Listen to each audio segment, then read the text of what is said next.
Hello and welcome to the LEAN GIRL Fitcast, your place for motivation and mindset mastery on your fitness and your fat loss journey. Today we are talking about time, the thing we all wish we had just a little more of, just one more hour in the day. And so when we are lacking time, when we are overcommitted, when we are overwhelmed, we all know the first things to slip off the list are our nutrition and our fitness and our workouts and all of the good habits that we know are actually the things that get us through, that give us the energy, that give us the mental clarity to actually push through and do all the things that we need to do. So the question we want answered today is, how can we actually relook at this? And how do we make time and space in our lives to prioritize these things that we know make us feel good? And how do we change the fact that these are the things that we always push off? Why is it that we're doing that? And I have my husband, Gillan Gork, here today, and he's going to help us unpack and really deconstruct why is it that we keep doing this? Why are we sabotaging and leaving the things that we know make us feel good alone? Why do we leave them alone? Well, it's great to unpack this. I think that it is a topic that is experienced not only in fat loss, but when I work with high performance individuals in all different contexts, this problem of time management, not having enough time, how do I make time for all these important things, and having these important things, go to bed at night thinking, shit, I didn't do that important thing. And we wake up the next day feeling awful. Yes. And sometimes even repeating that again. So I think this is a really worthwhile question to answer. Yes. And I guess the challenge with not having enough time, or the feeling that we don't have enough time, is that there is some truth to it, which I think keeps us believing it, right? We feel like we can totally justify at the end of the day, I have packed so much into this day, I have done so much, I honestly didn't have another second. So we can actually justify that and be like, there was no way I was going to prep my meals. There was no way I was going to fit a workout in. Yeah. I used to be a time management nerd. I still somewhat am. And I really love what Oliver Burkeman said around this myth that it comes to time management, which is a myth that I bought into that created my nerdiness around it, which is, I was just so committed to finding that perfect solution, that perfect formula that would allow me to end every single day having done everything that I wanted to, and not waking up the next day in what he calls a feeling of productivity debt. Like I feel like if my productivity and all the things I wanted to achieve, fitness included, if that was a bank account, instead of waking up at 0 and then at the end of the day doing everything to reach 100, I thought I was waking up at minus, in the red. Yes. And by the end of the day, I was just even happy if I got back to 0. And this was the cycle of my life. And so I think what he said was just so important, just first and foremostly as we explore this topic, which is to acknowledge our finitude. And what he means when he uses the word finitude is, it comes from the word finite, that our lives are finite. We can acknowledge, there really is a finite amount of time. And we have this idea in our heads that if we just got the right formula, we would be able to fit everything in. And when we're not able to fit everything in, we feel like we're failing. Yes. And this is where we're starting. And Yes. it's not a very good place. It's not a good place to be. I mean, I can really resonate with that because I often get to the end of the day and I feel like my list is even longer than when I actually started. And this can just make you wake up feeling anxious. And it's easy to look at things like nutrition and workouts almost as a luxury. So if we are trying to cut things out and find more time, it's normally those things that go. Exactly. They're so easy to do and so easy not to do. And so this brings to a very good point, which is, okay, now we have acknowledged that we do have a finite amount of time. What does that mean? What does that mean to us? Firstly, what it means is we're never going to find the magic formula that we can fit everything in. Yes. And so the implication of that is that we need to become comfortable with knowing that there will be things that we're not going to get to fit in. And you know that parable of the professor with the jar in front of his students, and he's got rocks and pebbles and sand. Yes. And I'm sure that everybody listening has heard of that before, where he says, "How do we fit it all in?" And the students, trying their best, and they put the sand in, and then the pebbles, and then the rocks can't fit in. And the professor, with a smile on his face, shows the students, actually, when you put the big rocks in first, then the pebbles fit in, and then the sand. And that was supposed to be analogous of the fact that if you first focus on all your big priorities, then you can fit everything else in. And this is a total myth. The entire experiment is set up from the start because the professor has just the right number of big rocks that can fit in the jar to begin with. But in today's world, we have so many more big rocks than we could ever fit into our lives. Right. And so really, it's not just about saying no to things. We've all heard the advice that we should say no to things. But what if you have to start saying no to things that are actually important to you? And unfortunately, we live in a world where we do need to prioritize these things. So I guess the kernel of truth around, I don't have enough time, is that we do have busy lives. But there's also a big lie in the bigger picture, which is that we don't have the ability to prioritize. So I guess the real question should be, how do we prioritize? Yes. And for that, I think we should talk about values. Okay. So yeah, I think from a practical perspective, I have seen this with all of the women that I've coached. And I think in terms of prioritization, I think that there's a structure on how you actually do that and make the time for things that are important and make sure that you're doing them in a structured way so that we're taking out the decisions of it and really linking in with what our schedules look like. So I actually love to share this example from Gemma, who actually works in my team. And she's a really busy mom of 3, and she does an insane amount of work behind the scenes in LEAN GIRL.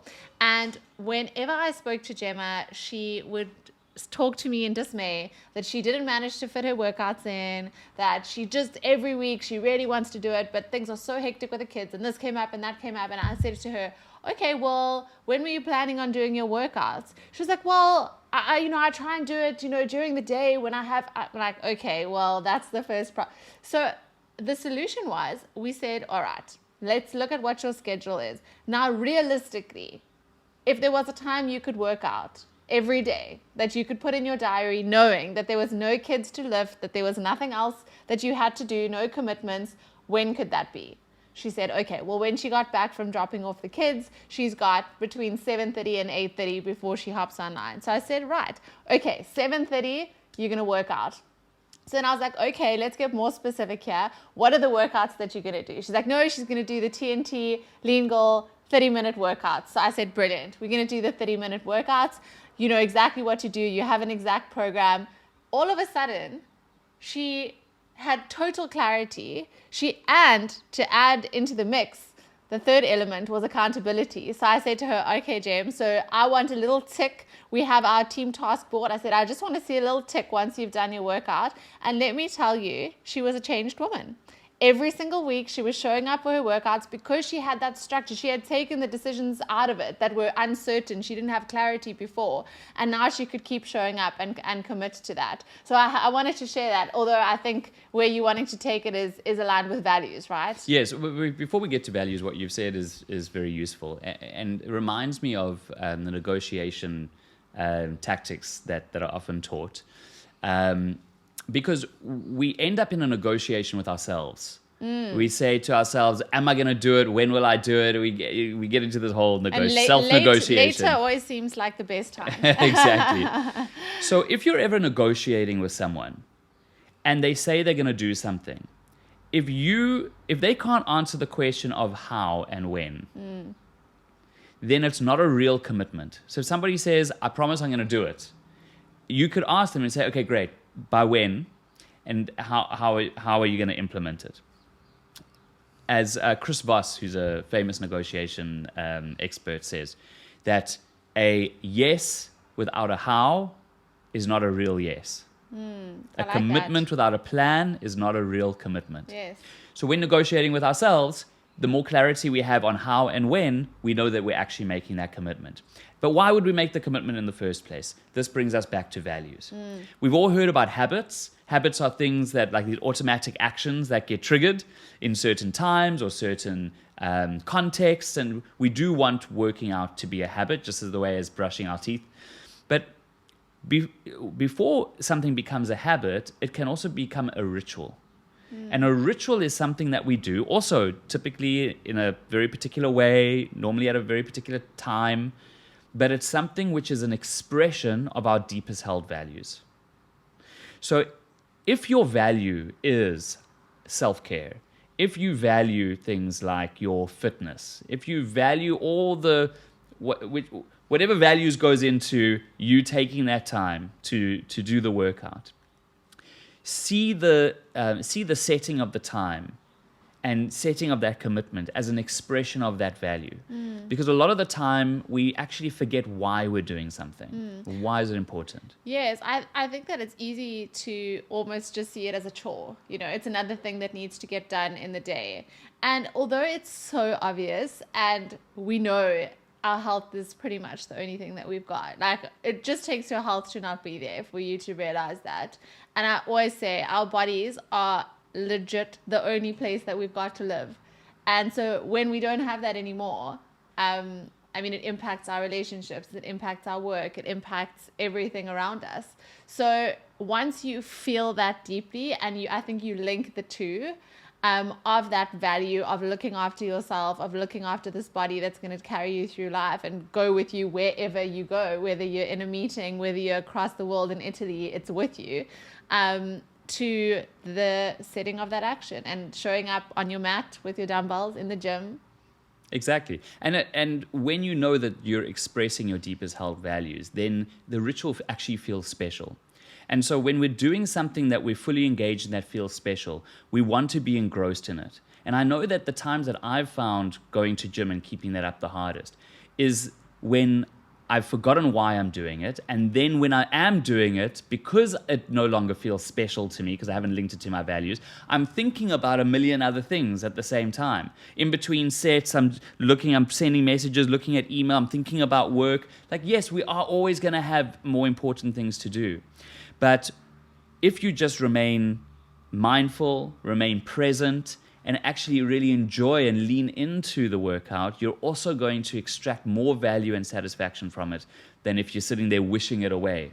And I think that that's a really important part of knowing, kind of tuning yourself to, am I using this as an expression of my values of self-care and fitness and health and living life to its fullest? Or is this just something I'm trying to get past? So that's an interesting acid test to just become aware of our experience when we're working out. Yeah, and just align with that. And I think to add another thing into the mix, we were talking, when we started talking, we were saying, we feel like we just can't find the time. And another aspect of this is actually making better choices with no extra time required. Because that's also an opportunity, right? So when I feel like I'm short on time, I don't have, and that's our automatic let me off the hook here. I don't have enough time. I'm just going to order the burger and chips on Uber Eats. Would it not take the same amount of time to order something that was healthy, order something that was nutritious? And so sometimes that's also a good question to ask ourselves. Could I make a better choice here with no extra time required? Yeah, I think that that's always worthwhile. And I know that I've been in situations where I have been faced with that. And the times that I've ordered the burgers and chips is actually because I feel that eating that stuff is going to make me feel okay inside, And that's a really good, interesting signal that if I know I can make those two decisions and I'm erring towards the one that is just the comfort food, the feel good that I know is not going to help me to achieve my goals, then it's a really great reminder for me to just think to myself, why am I feeling this way? And often my feeling that way is because I'm feeling stressed, because I feel like I've got so much on my plate, because I'm in this productivity debt. Yes. And I have to remind myself, you know what, Gilan? it's okay. I'm not going to finish everything. Like, we got to, just circling back to kind of close off where we started. It's just acknowledging our finitude, which is that life is finite. We only have a very, very short amount of time. There is an infinite amount of different ways we could be using our time. So however we're using our time here right now, be present. Do what's actually aligned with your values. Make it into a ritual that will become a habit, and stop stressing so much about what else you could and should be doing with your time. Tomorrow never comes, and life is short. So I think that that's a pretty good formula for just realigning ourselves when we get into that cycle of not doing the important things because we don't, quote unquote, have enough time. Yeah.